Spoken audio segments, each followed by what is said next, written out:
a internet, a revista, o rádio, a televisão, ou qualquer veículo são meios, né?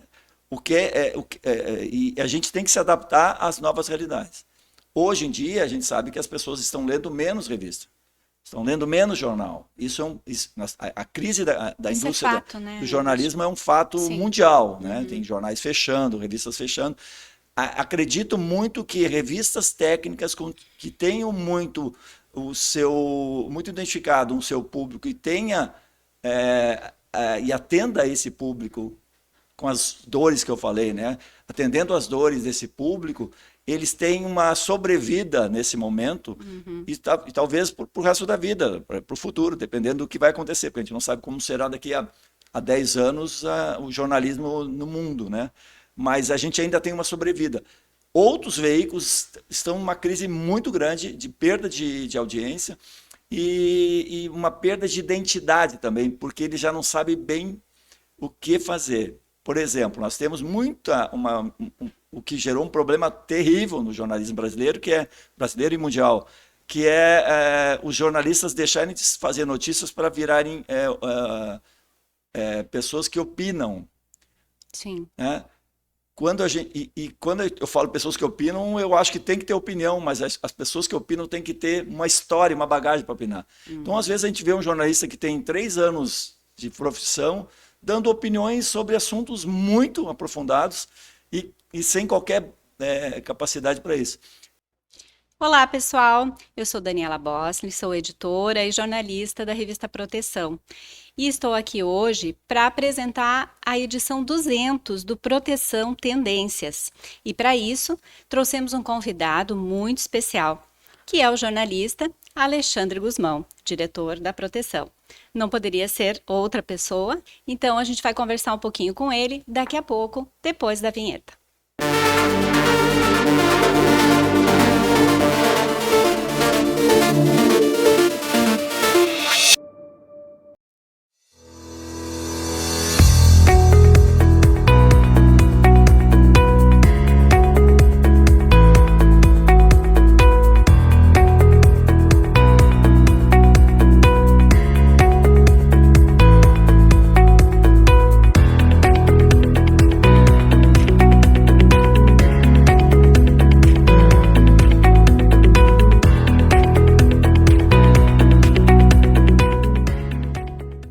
Todo trabalho precisa de segurança. Por isso, existe um Marluvas para todos os riscos que você possa enfrentar.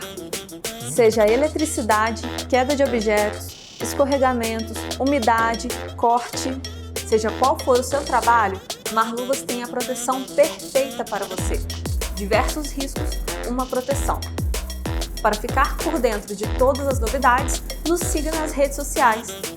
Marluvas, a força da história.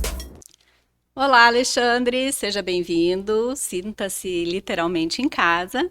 Tudo bom? Tudo bem, Dani? Muito obrigado pelo convite, né? A ideia foi o pessoal da redação que teve essa ideia, que eu achei muito legal. E para mim é meio estranho estar desse lado do balcão, né? Normalmente eu estou aí onde você está hoje e é uma alegria também falar um pouquinho sobre a proteção, sobre o trabalho que a gente desenvolve durante as 200 programas que a gente fez do Tendências e outras, né? Acabamos de completar 400 edições da proteção, né? Exatamente. Uhum. Isso, vamos começar então pelo programa, né? A gente achou que seria bem legal, né? Tu participares desse programa, contando um pouquinho, primeiro do programa em si, né? E depois a gente fala outros assuntos aí da revista Ótimo. e outros os temas que a gente pode desenvolver, né? Então conta pra gente um pouco, Alexandre, como é que surgiu, quando e como surgiu essa ideia do programa Proteção Tendências. Bom, a ideia do Tendências e de toda a nossa grade, vamos dizer assim, né, de programas que a gente desenvolve na Proteção TV e na Emergência TV também, que a gente tem programas também, é atender um público diferente do tradicional leitor da revista, que lia a revista impressa há 30 e poucos anos atrás, né, e é nosso fiel leitor. A gente percebe que a comunicação mudou, né? Mudou bastante. Hoje nós temos um novo profissional, um novo homem consumidor de informação. A informação ela está multiplataformas, né? Não existe mais só uma revista. A revista não é só o meio físico, né? Já foi criada em 2009, eu acho que foi criada a edição digital da proteção. Sim. E ao longo do tempo a gente também evoluiu no nosso site com uma publicação de matérias e tal. Com a chegada dessa epidemia, né, de podcasts, que casualmente se propagou muito durante a epidemia de Covid, né, do coronavírus, né,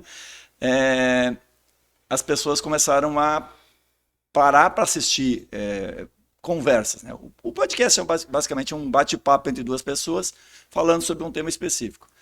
É engraçado que antes disso acontecer, a gente fazia reuniões com o pessoal de marketing, pessoal especializado em redes sociais, e sempre me incomodava que eles diziam, não, na internet não pode ter nada com mais de 1 minuto que as pessoas não param para assistir.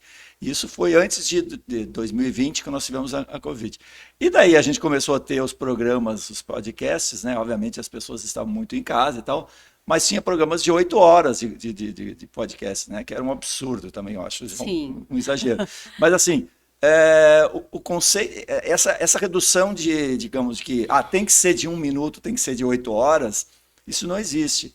O que eu acredito é que a qualidade do conteúdo e esse conteúdo está atendendo o que as pessoas estão precisando, estão querendo, estão sensibilizadas para assistir, é que faz a diferença. Então eu posso fazer um programa de 10 minutos com uma pessoa maravilhosa que vai ter um conteúdo bom, vai explodir. Vai ser 1 minuto, a mesma forma, 8 horas, talvez não, mas 1 hora, perfeitamente a gente consegue fazer. Então, isso foi muito interessante, porque daí o que me incomodava muito nessa questão do reducionismo de 1 minuto é que, como a gente trata de um assunto muito sério, que é a segurança e saúde do trabalho, e complexo também, às muito vezes, difícil, né? Uhum. Então, a gente seria muito superficial para fazer programetes de 1 minuto falando uma coisa muito rápida. Dá para passar informação, dá, mas isso complica um pouco. A gente tem que pensar um pouquinho no que a gente está falando. Se eu vou falar sobre moda, sobre beleza, sobre culinária, eu posso dar uma dica lá de cozimento do ovo, a roupa que você deve usar hoje à noite, a combinação de tons para sair.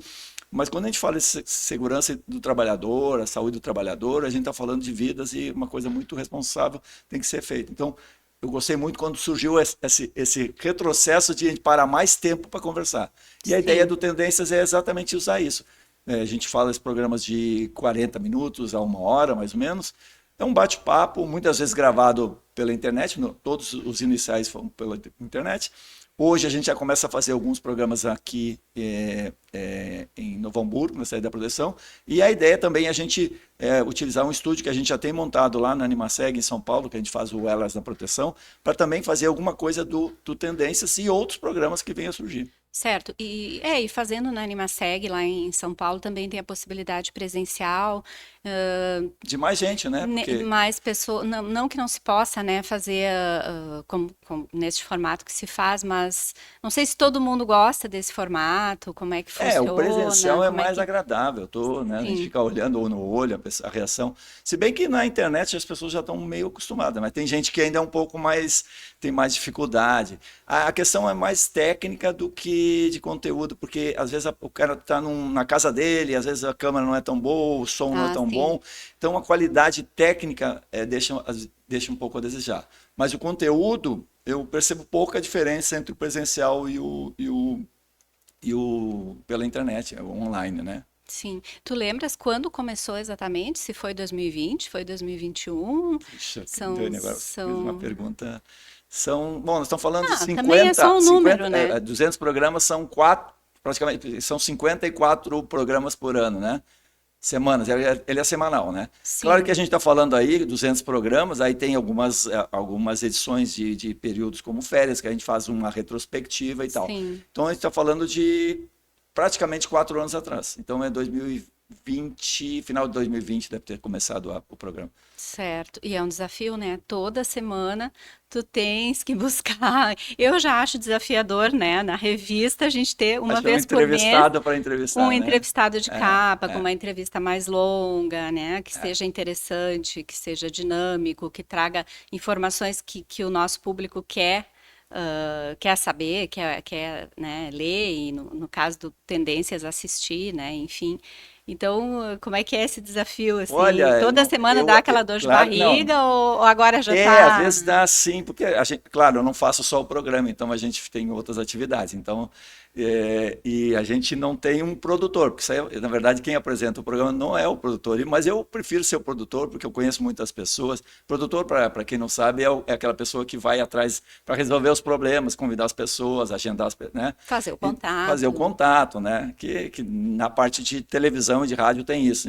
Em jornal não tem muito isso. Jornalista, a gente. A gente E mesmo. nós dois somos jornalistas de canetinha, né? De escrever. A gente está muito acostumado de receber o desafio e buscar a Se virar. solução, né? Então não tem essa produção toda e tal. O jornalismo é mais informal.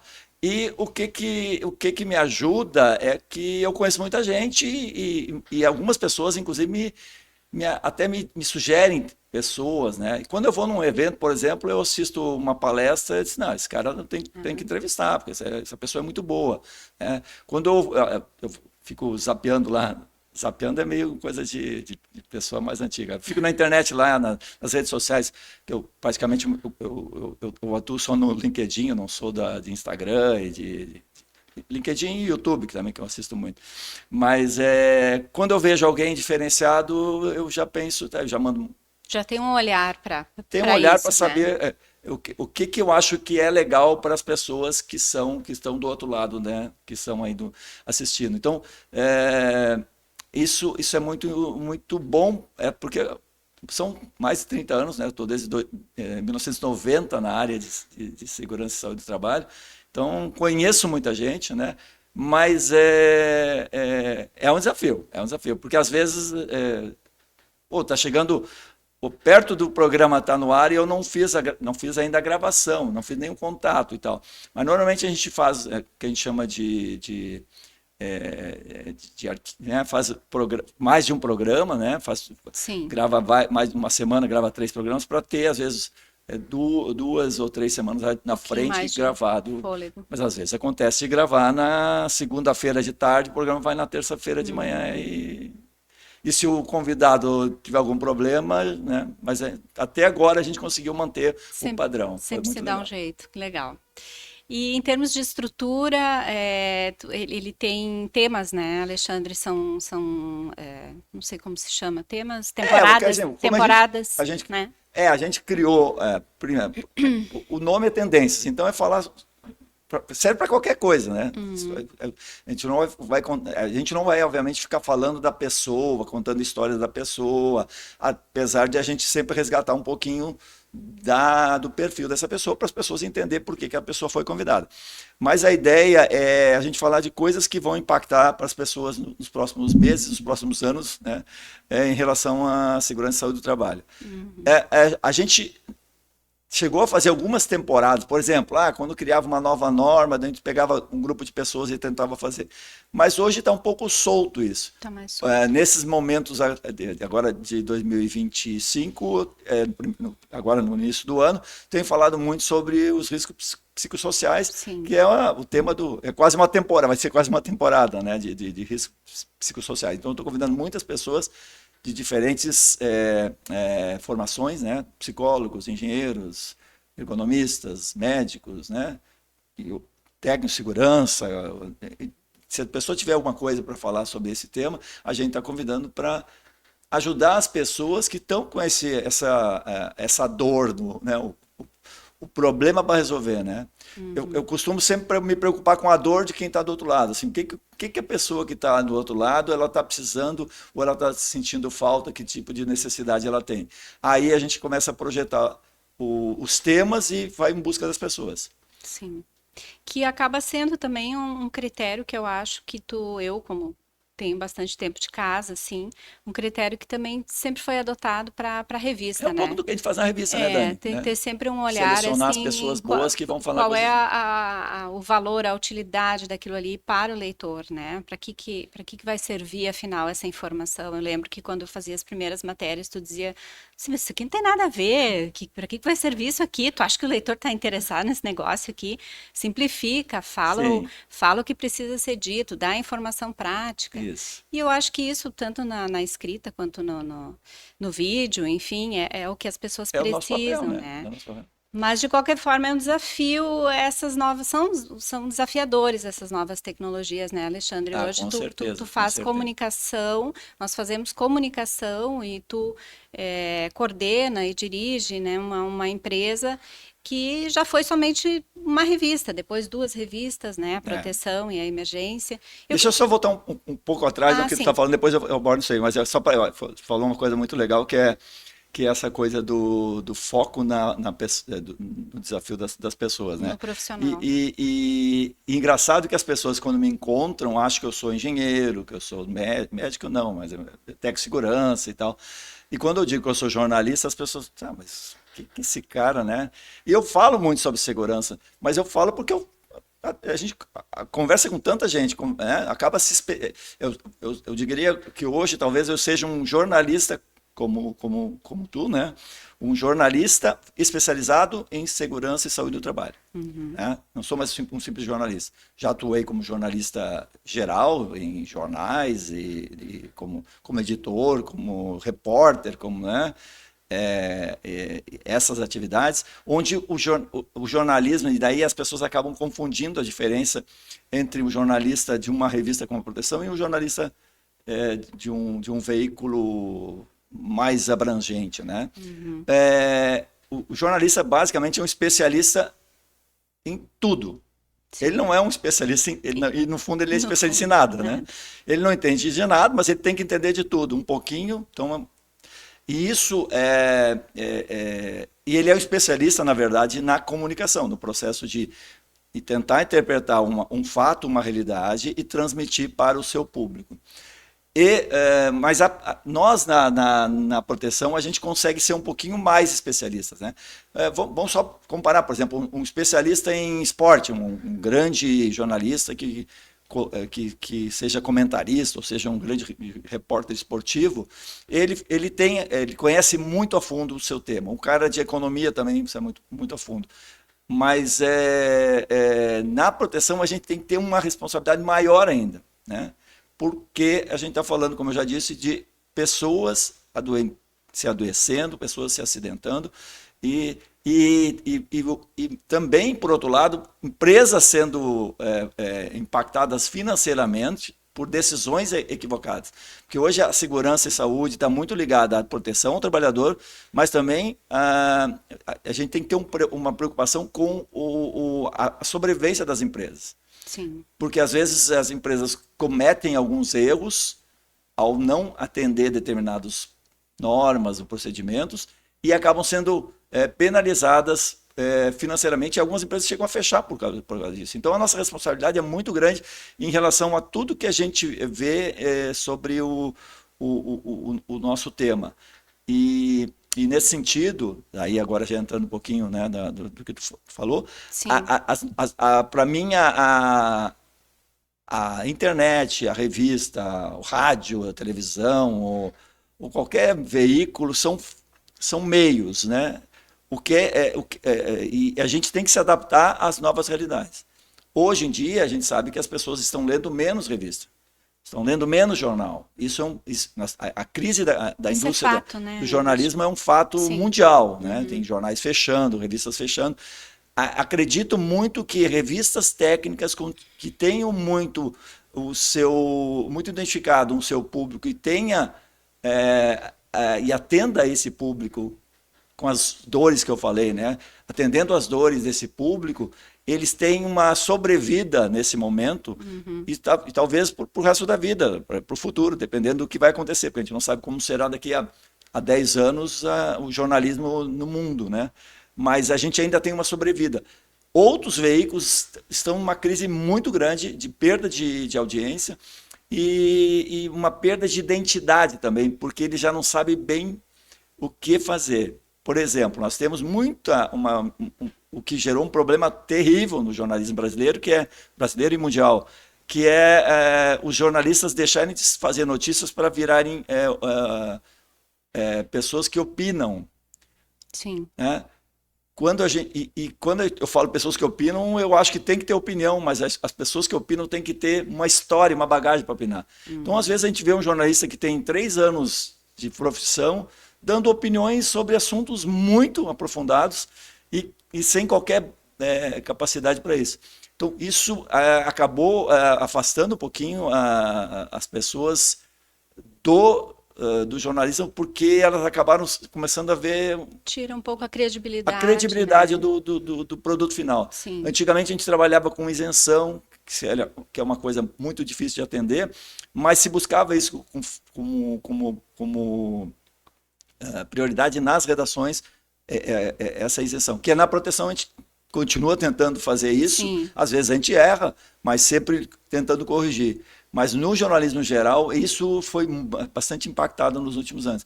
Mas a nossa área, ela tende a se manter muito importante e para isso a gente cria canais alternativos da forma de comunicação, que é a informação e não a opinião, né? Então a gente procura na proteção, nos eventos que a gente trabalhar com informação, ou seja, a pessoa que vai opinar se aquilo é bom ou não é bom, a decisão do governo de ampliar a norma tal, mudar o texto do e-social, né? Então, isso a quem cabe são as pessoas quando leem aquilo. Obviamente que lá a gente tem também especialistas que fazem essa avaliação, Claro. e a gente faz esse contraponto. Pega, normalmente, que é o teu papel, né, de escolher as pessoas de um lado de uma visão, de outro a gente procura apresentar os dois lados e mais ou menos fazer com que as pessoas concluam a partir da sua opinião pessoal o que realmente aquilo representa, se aquela é uma mudança positiva ou negativa. Pois é, Alexandre, realmente essa questão do equilíbrio, né, na hora de produzir uma matéria, seja um videocast, seja uma matéria escrita, a gente tem sempre essa preocupação de mostrar todos os lados, né? E a revista, bom, a revista, a gente tem que falar disso também, né? A revista está completando também nesse mês 400 edições. E isso não é pouco, né? É muito É tempo. uma história, né, Dani? É uma história. E tu podia contar um pouquinho dessa história pra gente, Tu né? também pode contar. Não, mas hoje tu é o Hoje meu sou eu. entrevistado. Não, na verdade, a proteção ela tem esse papel de tentar trazer para a comunidade de SST, né, a informação de qualidade, né? E isso, a revista foi criada em 1987, né? Certo. Na verdade, eu não entrei na revista em 87, eu entrei em 1990. Ah, não? Eu entrei na edição 13, então eu tenho Ó, participação, botei a mão em 387 edições. Hoje não tanto, né? Que quem toca a revista é tu e a tua equipe da redação, né? Mas de vez em quando eu dou meus pitacos lá. sim. Mas assim, a revista quando eu entrei, ela era bimestral, era trimestral, acho. Não, né, ela era quadrimestral, ou seja, eram 3 revistas por ano. Quando eu entrei, a gente passou a publicar ela trimestralmente, depois bimestralmente, e em 1995 a gente passou a publicar ela mensalmente. Então, essa trajetória é uma trajetória que eu acompanhei. Na verdade, a revista foi criada pelo grupo Plínio Fleck, que fazia biqueiras de segurança do trabalho, Sim. biqueiras e outros componentes para calçados de segurança. E eles, muito preocupados, eles tinham e têm um excelente produto, né? Eles pensaram, pô, como é que a gente pode ampliar o nosso mercado de segurança? Vamos implementar boas informações sobre calçados de segurança, falar que a importância do calçado e tal. E começaram a montar na verdade era um boletim, alguma coisa que falaria sobre esses temas. Só que começaram a surgir tantas boas informações que em algum momento a empresa chegou a dizer, pô, nós temos, vamos fazer uma revista. E vamos fazer uma revista mais ampla do que uma revista focada em calçado de segurança. Então, a origem dela seria fazer um boletim sobre calçado de segurança, com a Sim. norma DIN, que era uma norma alemã de calçado de segurança da época, depois virou ISO, né? Uhum. E em determinado momento eles tomaram a decisão de fazer a revista. E começaram a fazer e tal, e a revista surgiu. E quando a coisa começou a tomar uma dimensão, a revista foi bem produzida, desde as primeiras edições foi contratada uma equipe, eles não eram especialistas em comunicação, contrataram jornalistas, publicitários para fazer, né, o projeto. Só que aí veio o plano Collor, né, Sim. de não saudosa memória, que congelou toda a poupança do Brasil e as empresas também tiveram congelamentos, então, e houve a necessidade, houve uma descapitalização geral das empresas.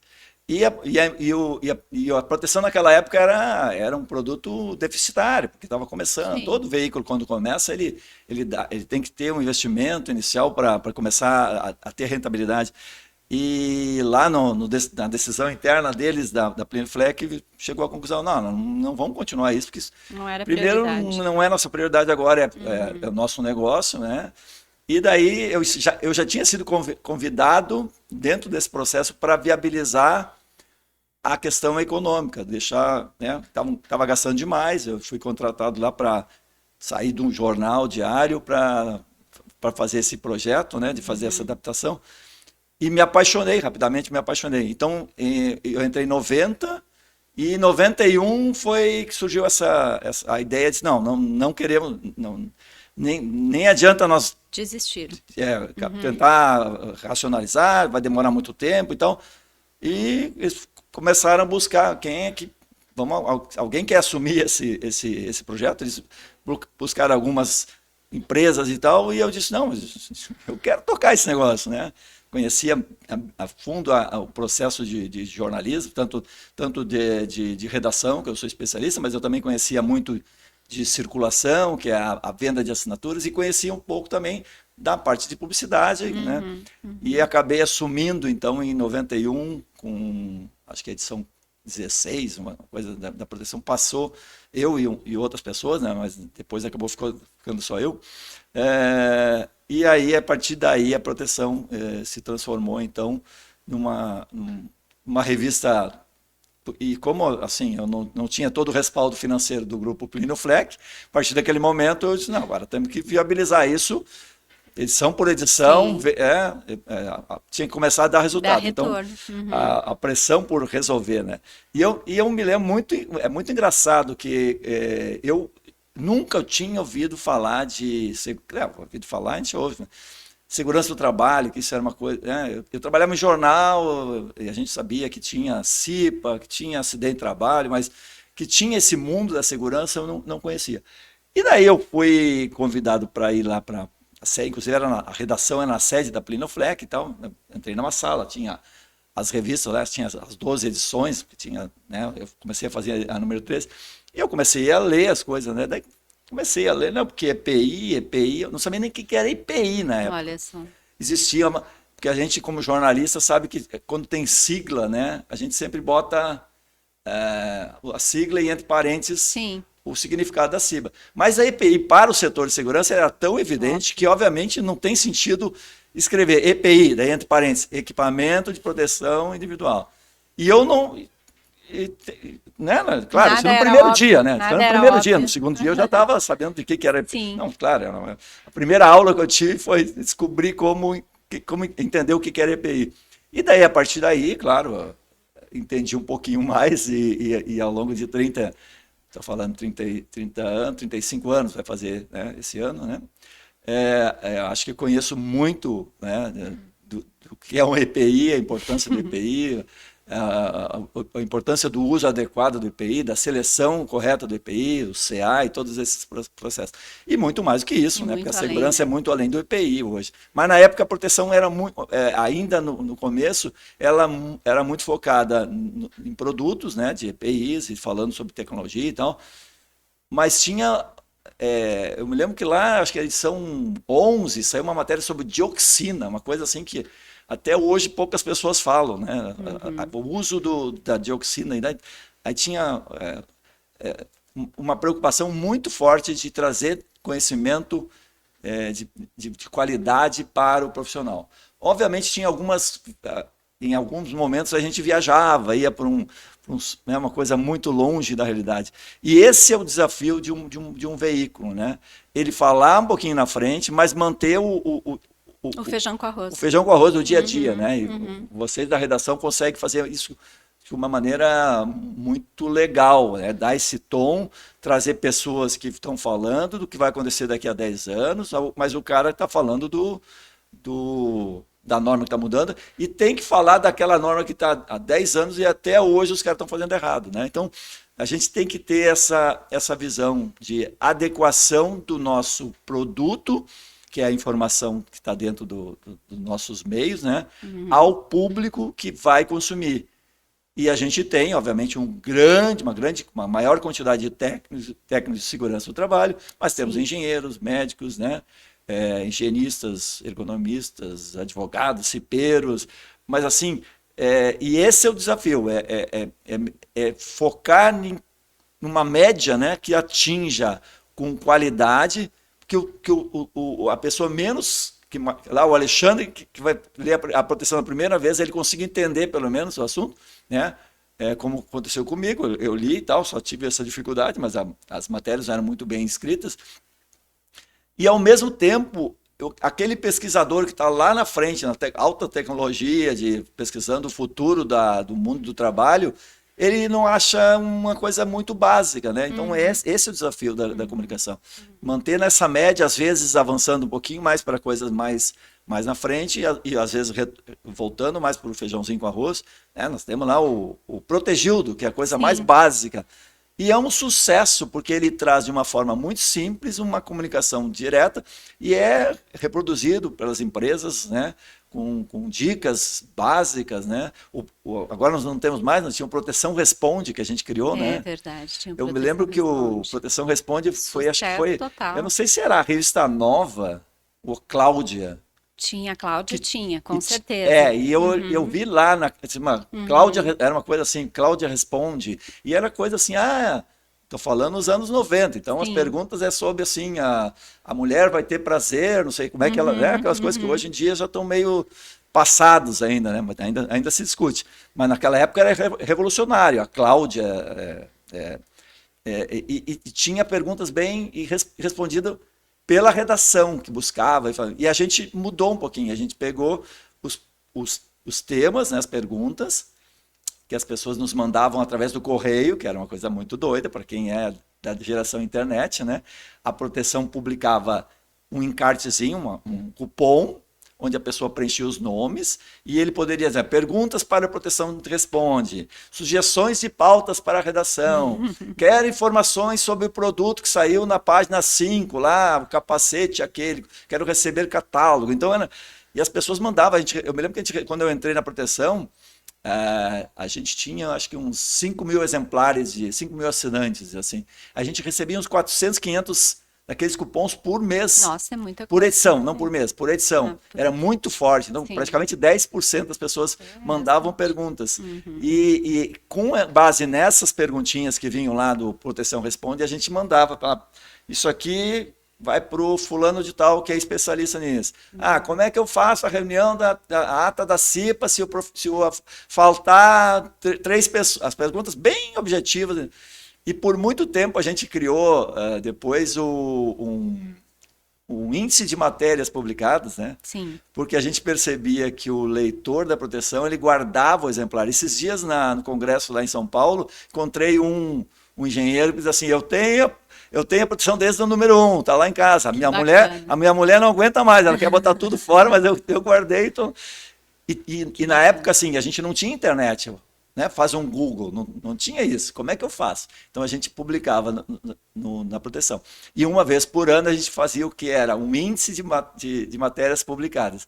Então e daí com esse índice trazia todas as matérias do ano e todas as matérias anteriores ao ano. Então era quase uma bíblia de consulta. Então o cara botava lá ergonomia, então saía todos os temas de ergonomia publicados pela Proteção. Sim. Que mais tarde a gente passou por um CD, né? CD-ROM, que também era uma revolução na época, né? Que hoje o jovem nem sabe o que é mais CD, né? Sim. E que tinha as edições, né? E hoje nós temos isso digitalizado na edição digital, que as Sim. pessoas vão no site não, ela vai no aplicativo que ela baixa, né? E tem acesso à mesma pergunta A ergonomia, busca. que ele pode fazer hoje, ele vai ver todas as edições. Faz a sua Mas antigamente estava no papel, né? E as Sim. perguntas do Proteção Responde, a gente procurava blocar, né? Essa é uma pergunta de ergonomia, vai lá para ergonomia. Daí, CIPA, daí tinha essa pergunta da CIPA. Se faltou 3 pessoas na reunião, como é que... E isso acabou sendo uma forma de estar muito perto do leitor, porque além de ajudar ele no que ele estava precisando, isso nos ajudava a entender as demandas, Claro. as necessidades que ele tinha, né? E nós fazíamos a revista para ele, né? Estabelecer as pautas e tudo mais, né? É bem legal. Mas além disso, a gente tem os eventos também, né, Alexandre? Acho que podia falar um pouquinho sobre isso, porque desde quando eu entrei, acho que foi em 97, se não me engano, já faz um tempinho, já tinha o Prevensur, acho que foi o primeiro ano 97 foi a primeira feira que a gente realizou, né? da A gente começou a Prevensur. fazer cursos, seminários e Acho tal, que mas começou um por evento ali. maior foi em Porto Alegre. A gente começou a Prevensul, que é uma feira para quem não é do Rio Grande do Sul, e Santa Catarina, no Paraná, que foi impactado. Foi uma feira que a gente realizou. Primeiro era todo ano em Porto Alegre, e depois de um determinado momento a gente Alternava. foi para Curitiba, né? E alternava um ano em Curitiba e um ano em Porto Alegre. E quando a gente passou a fazer isso, a gente já começou também a fazer a feira em São Paulo, que era, na época, a FIST, né? Sim. Primeiro, chegamos a fazer 2 edições da FIST, né? Em parceria com a Animaseg, a Abraseg e a Sinseg, né? E a partir de 2005, a gente lançou a Expo Proteção, porque daí a FIST acabou ficando junto com a FISP, né? Por uma decisão estratégica, né? A gente chegou a ter, nesse período aí, 2 feiras de segurança em São Paulo no mesmo mês.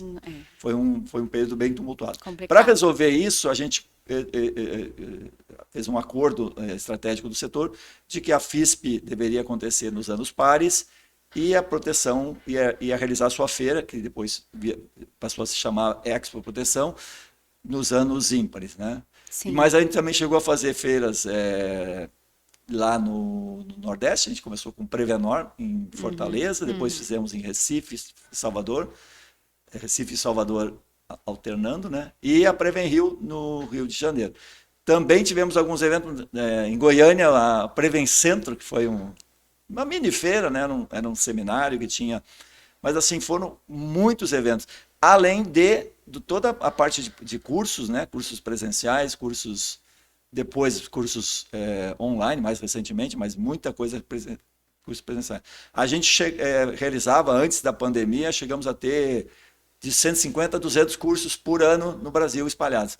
A pandemia, a gente teve que mudar completamente essa estratégia, porque ela parou, né? 2 anos afetou bastante isso. As feiras também a gente...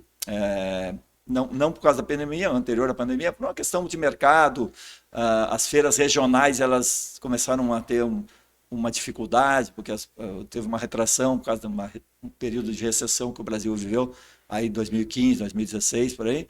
E agora a gente está retornando, a Expo Proteção se manteve, né? Esse ano nós completamos a 20ª edição da Expo Proteção em São Paulo, Expo Proteção Expo Emergência, que vai ser um sucesso de um evento que eu estou encantado, né, com o perfil, mas também o ano passado retornamos com a Prevensul e já anunciando aí aqui em primeira mão para ti, a pessoa que está assistindo, né, devemos retornar o ano que vem ao Nordeste com a Prevenor em Recife, né, já estamos acertando o local, o ano que vem voltamos com o Rio Grande do Sul. Talvez em 2027 a gente volte para uma edição também da Prevenção em outro estado do sul do Brasil, ou Paraná ou Santa Catarina, e a Prevenor também volta para mais algum estado, que a gente também está articulando, já isso para 2028, não, 27, né? Estão falando 27. Então, assim, tem muita coisa para acontecer nessa área, né? Área de eventos. Ou seja, o presencial ainda está valendo a pena, né, Alexandre? O que foi interessante, Dani, que na pandemia a gente tinha uma feira que ia realizar em 2021, né? Que era a Exproteção foi em 2019, em 2021 ela aconteceria. A pandemia vem em 2020 e daí parou tudo e a gente disse, não, mas vai ficar uns 2, 3 meses aí parado, e, né? 21 a nossa feira tá ok, Só que não. tranquilo e tal. E não, e daí foi aquela tragédia, né? E começou a se questionar as pessoas de promoção de eventos, se os eventos presenciais voltariam a acontecer do jeito que eles eram. Claro que eles voltariam, né? Mas não com a força, né? Porque as pessoas, não, vamos fazer agora eventos virtuais, que é muito melhor. A gente entra num site, bota as casinhas lá, bonitinho, as pessoas botam os produtos lá, bota uma pessoa sorrindo, um desenhozinho e tal. E incrível, e seria muito mais barato, né? Uma Claro. feira virtual, Sim, que um sim. custo muito, muito mais. Só que as pessoas precisam Do do contato. contato, né? Então, quando a gente voltou com a Exproteção em 2023, ou seja, a gente ficou 21, não fizemos, então ficou 4 anos sem fazer feira, eu me assustei com a vibração assustei assim positivamente com a vibração das pessoas, as pessoas se abraçando, as pessoas se cumprimentando, porque a feira tem uma coisa mágica que é diferente da revista, né? A revista a gente manda a revista, a pessoa lê e tal, é uma relação mais fria. A Você não feira as tem um pessoas feedback estão lá, instantâneo, a gente né? até pode ter um feedback, mas não é a mesma coisa. Sim. A feira, se a feira é boa, o feedback é imediato. Se a feira é ruim, também o feedback é imediato. As pessoas ficam, a porcaria de feira, não tinha ninguém, os expositores reclamando, os visitantes reclamando que não tinha, né? Mas quando a gente faz uma feira presencial, a gente traz esse conceito não só do imediatismo, mas também da possibilidade de toque, Sim. que isso ainda a tecnologia ainda não conseguiu, né? Mais hologramas que inventa, que é pegar um produto, segurar na mão e analisar esse produto, apertar ele, ver se ele... E para a área de segurança é fundamental isso.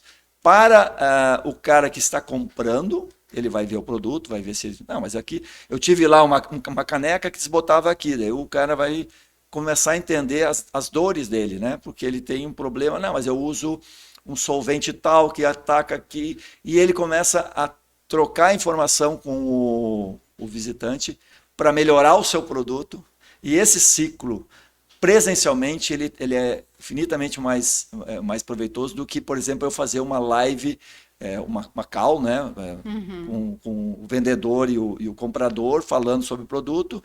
Tudo bem, pode até surgir, mas lá no meio da feira, aquela informalidade, no tocar, e a gente está falando de um povo latino que gosta de encostar nas coisas, a gente gosta de se beijar, abraçar as pessoas, né? Isso tem um impacto muito, muito, muito forte. Então, está provado que as feiras serão cada vez maiores no sentido de mais resultado, não de tamanho, mas de mais qualidade de resultados e soluções. A Exproteção desse ano está me surpreendendo que a gente está trazendo muita tecnologia. As feiras de segurança sempre foram muito fortes em EPI. Sim. Mas hoje, com o crescimento do setor de segurança e saúde nas empresas e a necessidade das empresas estarem preparadas, porque a segurança e saúde sempre foi o último departamento que ficava sempre com o pior computador, às vezes embaixo da escada. Né? Aquela coisa. Hoje as empresas estão percebendo que é fundamental ter uma boa equipe fazendo isso, contratar bons consultorias, e esses investimentos que não aconteciam, começam a acontecer. Então, começa a acontecer em altas tecnologias, de softwares, os melhores softwares de soluções para diferentes diferentes necessidades, riscos, né? Então, hoje não é só mais o EPI, que era, vamos lá, 95% de uma feira de segurança era EPI. Capacete, luva, um pouco de instrumento também era forte, mas era, vamos lá, a grande parte. Hoje, cresceu muito a tecnologia. Softwares e soluções de serviços, Sim. elas estão cada vez mais impactando para ajudar o mercado a fazer um trabalho melhor. E para isso foi fundamental a mudança com que as empresas passaram a adotar em relação a como elas viam a segurança do trabalho e como elas precisavam agir, né? Isso está tudo ligado à produtividade, a indenizações que eu tinha, perda de tempo, acidentes que provocavam perdas, né? Adoecimentos que provocavam um olhar mais maduro, né, Alexandre? Bem mais Parece maduro. que a coisa as empresas está começando a finalmente entender o problema. amadurecendo, né? Meio Coisa, na marra, coisa mas... que a gente falava, sempre falou, todo profissional de segurança sabe, Sim. mas a gente não conseguia transmitir isso para a empresa. A importância do que é. Não é só claro que é fundamental a questão da vida das pessoas, mas hoje a segurança e saúde é a questão de sobrevivência da empresa.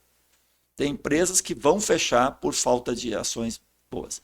Tem empresas que vão fechar por falta de bons profissionais que não vão querer trabalhar naquela empresa. Né? A gente está falando de riscos psicossociais esse ano, né? Com muita ênfase. Né? Empresas que não se preocuparem com isso vão perder talentos, vão perder talentos. Os talentos vão para as empresas que vão se preocupar com isso. E isso tem um custo indireto que às vezes não é perceptível, mas que em algum momento ele aparece. E às vezes a empresa vai só se dar conta quando ela estiver lá no momento que não tem mais volta.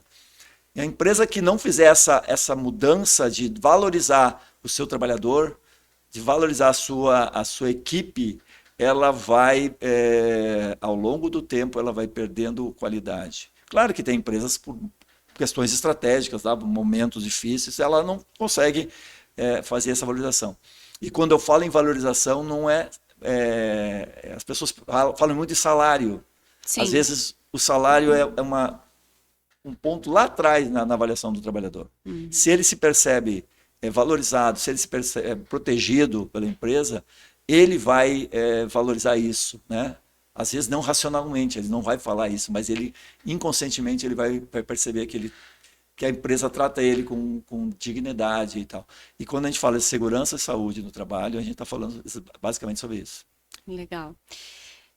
Desafios que temos pela frente, muitos, né? Mas, enfim, falando de revista um pouco, de novas plataformas e tecnologias, o que tem ali na frente, o que te preocupa, ou o que tu vislumbra, perspectivas, vontade, sonhos? Eu como uma pessoa da geração analógica, né?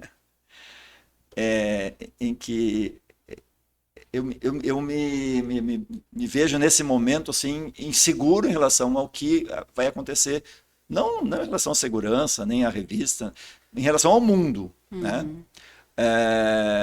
Porque tem uma mudança geracional muito rápida, né? Novas gerações cada vez mais rápidas mudando. Então, hoje um trabalhador ele não se comporta mais como se comportava antigamente, né? E uma das coisas que mais me preocupa nesse momento, mas também como diretor de uma revista, de um veículo de informação, mas também como cidadão, como ser humano, é a falta de importância que a leitura está tendo nas pessoas, né? As pessoas estão deixando de ler. As novas gerações, eu acho que eu não consigo entender o que vai acontecer, mas eles estão se desenvolvendo, vão ser muito melhores do que a minha geração, as gerações que estão aí, em vários aspectos, mas eu não consigo entender como suprir a falta do acesso à informação com qualidade de leitura, que é aquela coisa básica que tu conhece bem, que é pegar uma frase e ler até o final e entender o que eu estou lendo. Sim. Hoje eu percebo que as pessoas não conseguem entender uma frase Um livro é absurdo, porque ninguém lê mais livro, né? As pessoas não leem mais livro, as pessoas não conseguem ler. Eu estou generalizando, obviamente, tem pessoas da nova geração que são Sim. excelentes leitores e estão lendo, entendem e tal, mas de uma maneira geral caiu a qualidade, digamos, do número, a quantidade do número de pessoas que leem. A gente percebe na própria revista que a nossa circulação hoje recuou em relação a 10 anos atrás, né? Nós chegamos a ter quase 20 mil assinantes, hoje nós estamos em torno de 11 mil assinantes, então praticamente a metade do que lia a revista, né? E a tendência... Impresso isso. Isso impresso. E depois nós temos, claro, temos a edição digital que cobre parte dessa modificação. Mas o que me preocupa é que com o envelhecimento das pessoas que são os nossos leitores hoje e o surgimento de novos leitores que não estão lendo, não a proteção, mas não estão lendo nada, né? Essas pessoas não vão ser leitores, elas vão ser consumidores do quê? De podcast, ok, tudo bem, né? De YouTube, sites, mas me preocupa que essa geração ela não tem muita paciência para perder tempos, por exemplo, ficar ouvindo uma entrevista por 40, 50 minutos, o que também é uma forma de aprender. Então, assim, eu prefiro ver 3 cortes engraçados do que o Alexandre falou na entrevista do que entender tudo do que ele falou durante os 40, 50 minutos do nosso bate-papo. E isso vai redundar em algum momento de uma perda de poder dessas pessoas, porque elas vão ser influenciadas por pessoas que vão continuar lendo. E essas pessoas aí que vão estabelecer os caminhos, vão dizer para essas pessoas que não leem o que elas devem ler. Isso me assusta. Eu tô tentando projetar uma visão sem saber se isso vai realmente acontecer, mas é o que parece que é o que está acontecendo hoje. Então, e daí fica um alerta para os profissionais de segurança que querem ser bons profissionais. Aí tem uma oportunidade de eles serem os líderes, né? E se eles não forem os líderes, e eu não estou dizendo que tem que ler a proteção, mas tem que ler conteúdo e tal. E ler, pessoal, isso é uma coisa, um recado bem importante. Ler não é receber vários arquivos dos amigos, falando sobre excelentes coisas, e dar um joinha legal, e botar naquela pastinha lá no computador, ou nem botar na pastinha, deixar lá nos anexos do WhatsApp, e nunca ler aquilo. Não adianta nada eu receber o melhor trabalho de pesquisa sobre ergonomia se eu não vou ler esse trabalho. Então, isso é importante. Quando eu recebo, eu percebo muito assim, a gente tem muito uma geração legal, obrigado, Dani, você disponibilizou um artigo maravilhoso. E as pessoas não estão lendo. Sim. As pessoas estão dando joinha, porque é bonito dar um joguinha. A Dani vai gostar, obviamente, todo mundo. Mas a Dani, eu acho que gostaria muito mais que as pessoas lessem um artigo que ela escreveu e que ela está disponibilizando. E aí, poucas pessoas estão lendo. E essas poucas pessoas vão ser os líderes, vão ser os formadores de opinião, vão ser os profissionais mais valorizados no trabalho. Esses vão ser os caras que vão estar nos melhores empregos, vão estar com os melhores salários, e depois as pessoas vão estar reclamando que se paga pouco pela profissão. Mas eu já percebo que muitas empresas boas estão com dificuldade de encontrar profissionais adequados aos postos de trabalho, com o grau de exigência que são necessários cada vez mais hoje em dia. Sim. Então, nós temos que levantar esse nível. E para levantar esse nível, precisamos que as pessoas invistam nelas mesmas, qualificando-se. Eu estou falando da área de segurança, que é a segurança e saúde, que é a nossa especialidade, mas a pessoa em qualquer área, né? Os cursos de formação. Exatamente. Enfim, né? E hoje, não pode ficar na internet, pode, não tem problema nenhum. Mas assista, até, né? Deve ficar. A boa internet. Né? Exatamente, mas assista aos programas que realmente vão contribuir. Um curso de alguma coisa. Hoje em dia a gente aprende qualquer coisa, né?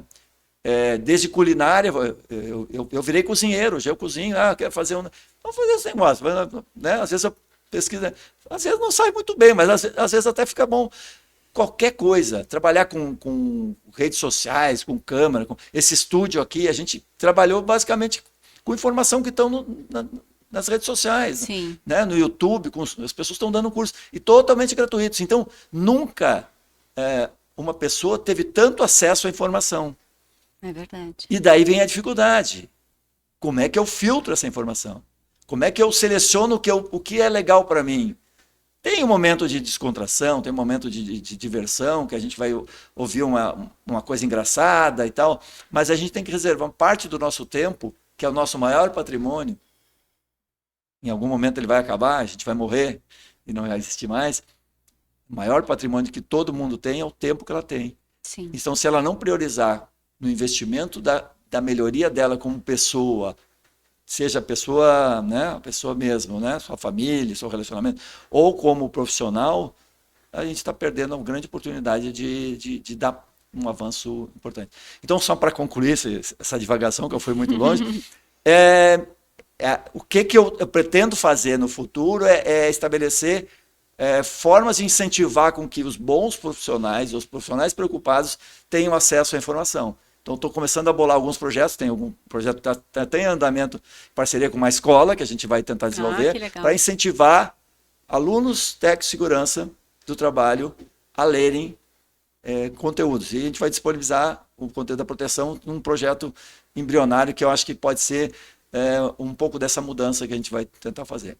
Bacana. Legal, Alexandre. Bom, acho que a gente chegou ao fim do programa, né? Eu gostaria de te agradecer a tua presença Muito engraçado neste ambiente aí que é tão familiar para ti e não é tanto para mim, né? Porque eu estou muito mais no texto do que nas câmeras, mas hoje exatamente. aceitei Saiu super bem o como desafio. entrevistadora de Tu é podcast. tu é suspeito. Não. Certo? Então era isso, pessoal. Nós voltamos então na próxima semana com mais uma edição do programa Proteção Tendências. Até lá!